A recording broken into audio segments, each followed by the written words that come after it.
London, January 1944, and in a nondescript suburban house at 35 Crespigny Road in Hendon, a Spanish chicken farmer named Juan Pujol Garcia sits at a wireless transmitter, composing messages that will help decide the fate of the free world. Garcia, given the codename Garbo by British intelligence for his extraordinary acting abilities, is about to become the most successful double agent in history, feeding Adolf Hitler and the German High Command a diet of lies so convincing that they will keep elite panzer divisions away from the beaches of Normandy for 7 crucial weeks after D-Day. What makes this deception remarkable is not just its audacity, but the fact that Garcia initially couldn't even convince the British to hire him as a spy. The man who would help win the war started his espionage career by pretending to be in London while actually sitting in Lisbon, making up reports about Britain using a tourist guide, a map, and pure imagination. By 1944, the Germans were paying him the equivalent of $340,000 to support a network of 27 agents, every single one of them completely fictitious, created from whole cloth in Garcia's fertile mind.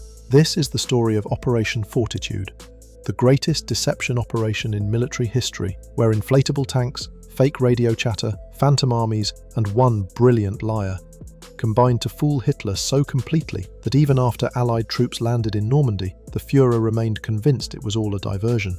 The origins of this elaborate deception begin in November 1943, when President Roosevelt, Prime Minister Churchill, and Premier Stalin met at Tehran to coordinate their strategy for defeating Nazi Germany. The Americans pushed for an immediate cross-channel invasion of northern France, while the British favoured continuing operations in Italy and the Balkans, wary of the disasters that could result from a poorly planned amphibious assault against Hitler's Atlantic War. Eventually, the leaders agreed on Operation Overlord, a massive invasion of France scheduled for the spring of 1944, with Normandy chosen as the landing site. But Churchill understood that military force alone might not be enough. The Germans had spent years fortifying the coast of France with concrete bunkers, artillery positions, mines and obstacles, creating what Hitler called Fortress Europe. If the Wehrmacht knew exactly where and when the invasion was coming, they could concentrate their formidable forces at that point and drive the Allies back into the sea, repeating the disaster of Dieppe in 1942, where Canadian forces suffered catastrophic losses. Churchill reportedly said that in wartime, truth is so precious that she should always be attended by a bodyguard of lies. From this philosophy emerged Operation Bodyguard, an umbrella strategy of deception operations designed to mislead German intelligence about Allied intentions throughout 1944. The centerpiece of Operation Bodyguard was Operation Fortitude, split into 2 major components designed to pull German forces away from Normandy.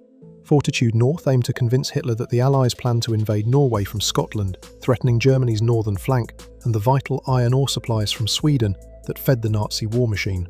The operation created a fictional British Fourth Army, supposedly headquartered in Edinburgh and preparing to launch an amphibious assault across the North Sea. German reconnaissance aircraft flying over Scotland reported seeing military encampments, vehicle parks, and supplies accumulating for this invasion force. What those pilots didn't realise was that they were photographing inflatable rubber tanks, dummy aircraft made of plywood and canvas, and fake buildings, constructed by the same set designers who worked in British film studios before the war.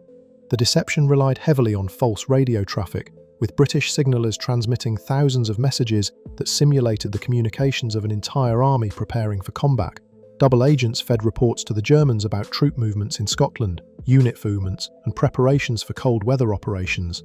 The British media cooperated by broadcasting football scores from non-existent matches between fictional Scottish regiments and publishing wedding announcements for soldiers who didn't exist. The deception worked brilliantly, convincing Hitler to keep 13 divisions and nearly 250,000 troops stationed in Norway throughout 1944, forces that could have decisively influenced the battle for France. But Fortitude South was the real masterpiece, the operation that would determine whether D-Day succeeded or failed. The Germans expected an Allied invasion somewhere along the French coast, and basic geography pointed to Pas-de-Calais as the most logical target. The Strait of Dover between England and Calais represented the shortest crossing of the English Channel, just 20 miles of water compared to over 100 miles to Normandy. Calais also offered the most direct route to Germany itself, straight through Belgium and into the industrial Ruhr Valley. Hitler had positioned his powerful 15th Army at Calais, convinced that this was where the Allies would strike. The challenge for Allied planners was not to change this assumption, but to reinforce it so strongly that even after the real invasion began at Normandy, Hitler would remain convinced that Calais was still the primary target. Colonel David Strageways, head of Montgomery's deception staff, understood that for the deception to work, it had to be completely realistic, presenting not just isolated pieces of false information, but an entire believable narrative that the Germans would accept without question. The cornerstone of Fortitude South was the creation of the first United States Army Group, known by its acronym FUSAG, a massive military force that existed only in the imaginations of Allied planners and the files of German intelligence. FUSAG supposedly consisted of 11 divisions totaling over 1 million men, assembled in southeast England directly across from Calais and preparing for the main invasion of Europe. To make FUSAG believable, the Allies constructed an elaborate physical infrastructure across Kent and Essex. Engineers built fake military encampments with tents, vehicle parks and supply dumps, all designed to look authentic from the air, but made from minimal materials. The famous inflatable Sherman tanks, manufactured from rubber and filled with air, could be set up in minutes by small crews and appeared completely realistic to German reconnaissance pilots flying at altitude. Dummy landing craft constructed from canvas and wood frameworks floated in harbours and estuaries, suggesting a massive amphibious capability. Fake oil storage facilities, ammunition dumps, and even a simulated fuel pipeline were created, all positioned to suggest preparations for an assault on Calais. The Allies even went so far as to construct fake headquarters buildings, complete with laundry facilities that actually operated, and mess halls where real food was cooked to generate the smells and smoke patterns that German observers would expect from an active military base. The genius of the deception extended beyond physical props to include sophisticated radio traffic that simulated the communications of FUSAG units. British and Canadian signallers worked in shifts around the clock, particularly in the tunnels beneath Dover Castle, transmitting thousands of coded messages that created the electronic signature of a massive military organisation. The messages followed proper military communications protocols, including requests for supplies, personnel transfers, training schedules, and operational planning, all completely fictitious but entirely authentic in their format and content. German signals intelligence units intercepted these transmissions, and their analysts concluded that FUSAG represented a genuine threat that required serious attention. The Allies knew the Germans were listening, and they deliberately crafted their radio deception to reveal information at a pace that seemed realistic, occasionally making mistakes or corrections that added authenticity to the overall picture. But the most brilliant stroke of Fortitude South was the choice of FUSAG's commander, General George S. Patton, the most feared and respected American general in the German military's estimation. Patton's aggressive leadership in Sicily and Italy had earned him a reputation as a bold, innovative commander who excelled at mobile warfare, exactly the kind of general the Germans expected to lead a major invasion.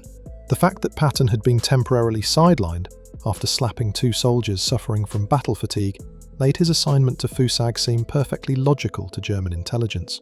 Allied photographers made sure to capture images of Patton inspecting these fake FUSAG installations, touring dummy tank formations, and addressing non-existent troops. These photographs were deliberately allowed to leak to neutral countries where German agents would find them, reinforcing the impression that Patton was preparing to lead a massive assault across the narrowest part of the Channel. What the Germans didn't know was that Patton's real assignment was to command the Third Army after the Normandy invasion, but this truth remained hidden behind the elaborate deception. At the centre of the entire Fortitude operation stood Juan Pujol Garcia, the Spanish double agent whose network of fictitious spies provided the Germans with a constant stream of information that seemed to confirm everything their other intelligence suggested. Garcia's story reads like fiction, a tale of persistence, creativity, and acting ability that would have seemed impossible if it weren't meticulously documented in British intelligence files. Born in Barcelona in 1912 to a middle-class family, Garcia emerged from the Spanish Civil War with a deep hatred of totalitarianism after experiencing the brutality of both sides in that conflict. When World War II began, he decided he had to make a contribution to what he called the good of humanity by helping Britain stand against Nazi Germany. In 1941, Garcia approached the British embassy in Madrid, offering to spy for them against the Germans. The British, inundated with volunteers of questionable reliability, turned him away. Garcia tried again in Lisbon, and again the British showed no interest. Most people would have given up, but Garcia understood something fundamental about espionage. To be valuable to the British, he first needed to be valuable to the Germans. Garcia created a false identity as a fanatical pro-Nazi Spanish official who could travel to London on government business. He obtained a fake diplomatic passport through pure audacity, simply convincing a Portuguese printer that he worked for the Spanish embassy. Then he approached German intelligence, offering to spy for them in Britain. The Germans, desperate for intelligence from England, accepted his offer and provided him with invisible ink, questionnaires about British defences and instructions for communicating his findings. Garcia promised to travel to London and begin sending reports immediately.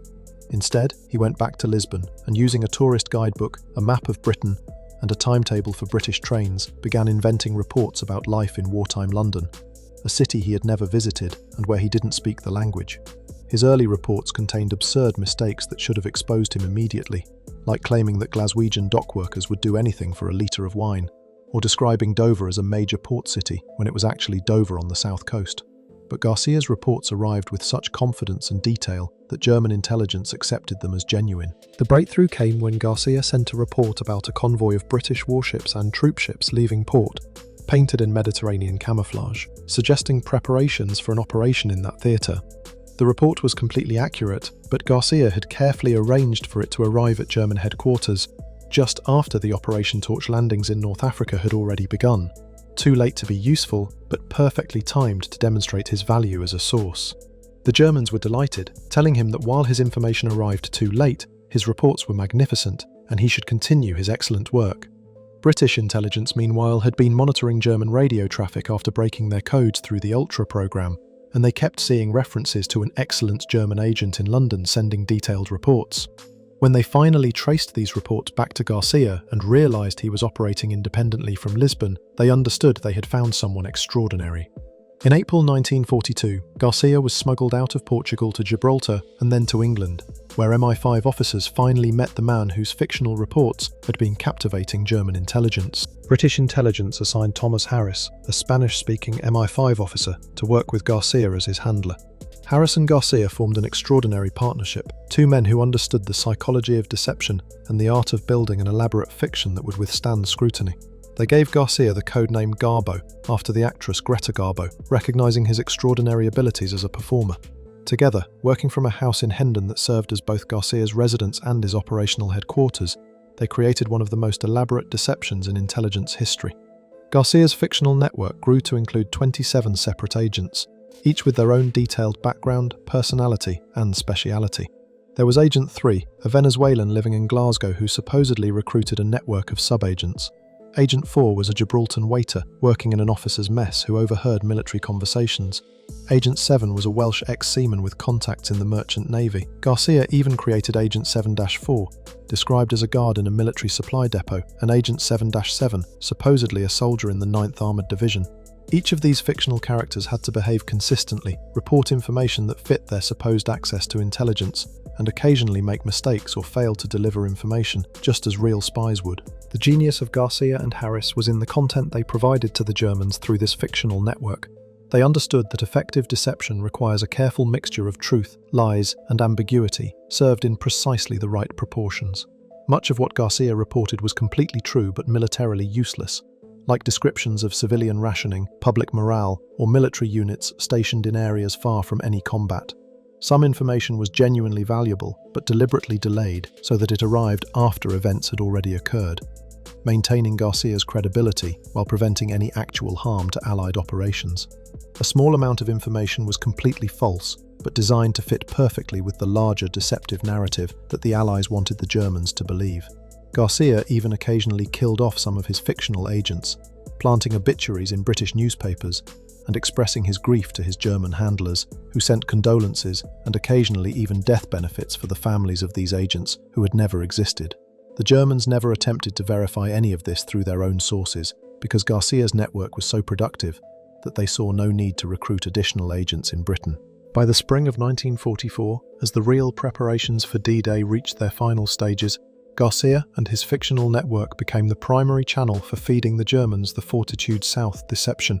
The fictional agents of FUSAG began reporting increased activity in southeast England, with Agent 3's sub-agents describing the arrival of American divisions in Kent, Agent 4 reporting that officers were discussing plans for an operation against Calais, and Agent 7's contacts in the merchant navy noting the concentration of landing craft in Dover and nearby ports.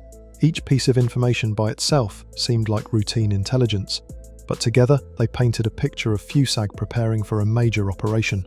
Garcia's reports emphasized Patton's presence with Fusag, noting when he inspected troops, attended planning meetings, or traveled between various headquarters.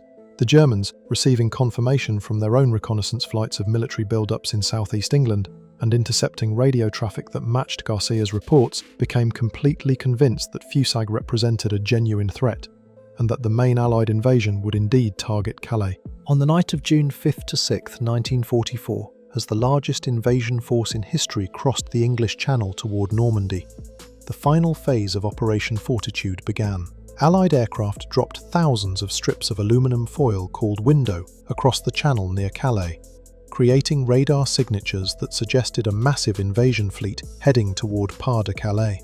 Small boats towing radar reflectors sailed toward Calais, maintaining the illusion of a large naval force. Dummy parachutists called Ruperts were dropped near Caen, along with a handful of real Special Air Service soldiers who played recordings of battle sounds through loudspeakers, suggesting an airborne assault far from the actual landing zones. When dawn broke on June 6th and German coastal observers reported Allied forces landing in Normandy, Hitler's initial reaction was exactly what the Allies had hoped for. He remained convinced that this was a diversion, a feint designed to draw German forces away from Calais, where the real invasion would come. Critical panzer divisions that could have counterattacked the Normandy beachheads remained in reserve around Calais, waiting for an invasion that would never come. Garcia's finest moment came on June 9th, 3 days after the landings, when he sent a detailed message to his German handlers that would cement the deception and doom Germany's hopes of driving the Allies back into the sea. Working with Harris, Garcia crafted a long, urgent message explaining that his various agents had finally assembled enough information for him to provide a complete analysis of Allied intentions. He told the Germans that the Normandy landings, while substantial, represented only a diversionary attack designed to draw German reserves away from Calais. The real invasion, he warned, was still coming, and it would be led by Patton's Fusag, which remained in position in southeast England, ready to strike across the Dover Strait. Garcia's message arrived at a crucial moment, when German commanders were debating whether to send reinforcements to Normandy or hold them in reserve for a possible attack at Calais. Hitler, reading Garcia's report and giving it more weight than assessments from his own military intelligence because Garcia had proven so reliable over the years, made the fatal decision to hold back his reserves. Panzer divisions that could have crushed the Allied beachheads in their vulnerable first week instead sat idle around Calais, waiting for an invasion that existed only in Garcia's imagination and Allied planning rooms. The deception continued for weeks after D-Day, with Garcia and other double agents constantly reinforcing the idea that Normandy was secondary, and that the main attack at Calais was merely delayed, not cancelled. Allied forces, struggling to break out of the Normandy bocage against fierce German resistance, needed every day they could get to build up their strength without facing counterattacks by Germany's elite armoured divisions. Operation Fortitude gave them 7 weeks, an almost unthinkable success that Allied planners had hoped might buy them a few days at most. By the time Hitler finally accepted that Normandy was the real invasion and that Fusag was a phantom, the Allies had landed over 1 million men and established an unbreakable foothold in France. The German 15th Army remained at Calais, immobilised by the spectre of a ghost army, while the real Allied forces broke out at Normandy and raced across France toward Germany. The Germans never realised they had been deceived, believing until the end of the war that Fusag was real and had simply been held in reserve for operations that never materialised. Garcia received the Iron Cross Second Class from Germany on July 29, 1944, an award that normally required Hitler's personal authorisation and was reserved for frontline combat soldiers. The irony of receiving Germany's highest military decoration for helping to destroy the Wehrmacht was not lost on Garcia, but he couldn't celebrate publicly because his identity remained secret. In November 1944, King George VI awarded Garcia the Member of the Order of the British Empire, making him one of the very few people in history to receive military decorations from both sides in the same war. After Germany's surrender, Garcia feared reprisals from surviving Nazis who might eventually learn about his role in the deception. With MI5's help, he travelled to Angola in 1949 and faked his own death from malaria, then disappeared to Venezuela, where he ran a bookstore and gift shop in relative obscurity for decades. The success of Operation Fortitude represents far more than just clever deception. It demonstrates the power of information warfare, where success depends not on destroying the enemy, but on making them destroy themselves through their own decisions based on false premises. The inflatable tanks, dummy aircraft and fake radio traffic were merely props in a larger psychological operation aimed at exploiting what the Allies knew about German thinking, German fears, and German expectations. The Germans expected an invasion at Calais because it was the logical choice, and Fortitude simply reinforced their existing beliefs, rather than trying to convince them of something completely unexpected. This principle of confirmation bias, giving the enemy information that confirms what they already suspect, proved far more effective than trying to mislead them toward completely false conclusions. The operation also demonstrated the value of patience and long-term planning, with agents like Garcia spending years building credibility through accurate but useless information, so that when the critical moment came, the Germans would accept the most important lies without question. The impact of Fortitude on D-Day's success cannot be overstated. Military historians analysing the invasion have concluded that if Germany's panzer divisions had counterattacked the Normandy beaches during the first week, when Allied forces were most vulnerable, the invasion might well have failed despite Allied air superiority and naval gunfire support. The German 15th Army around Calais contained some of the Wehrmacht's most powerful formations, including elite SS panzer divisions with experienced crews and the latest equipment. These units, if committed to Normandy immediately after the landing, could have inflicted catastrophic casualties on the invasion force, while it was still confined to narrow beachheads with limited room to maneuver. Instead, these divisions sat idle for 7 weeks, their commanders convinced they were about to face an even larger invasion that never came. By the time they finally moved toward Normandy, the battle was already lost. The Allied beachhead too strong to dislodge, and the opportunity to drive the invasion into the sea had passed. The legacy of Operation Fortitude extended far beyond 1944, influencing military deception operations for generations. The principles established during Fortitude, particularly the integration of multiple deception channels, including physical decoys, radio deception, and human intelligence through double agents, became standard doctrine for modern military operations. The understanding that deception must be comprehensive and multi-layered, that it must match what the enemy expects to see and confirm their existing assumptions, and that credibility takes years to build but only seconds to destroy, all emerged from the Fortitude experience. Intelligence services around the world studied Garcia's methods, recognizing that the most effective spies are not those who steal secrets, but those who plant false information so skillfully that the enemy acts on it as truth. The concept of the double agent as a weapon of strategic deception, rather than just a source of intelligence, became central to Cold War operations, and remains relevant in modern conflicts where information warfare plays an increasingly dominant role. Garcia himself remained hidden until 1984, when a British author researching double agents discovered he was still alive in Venezuela.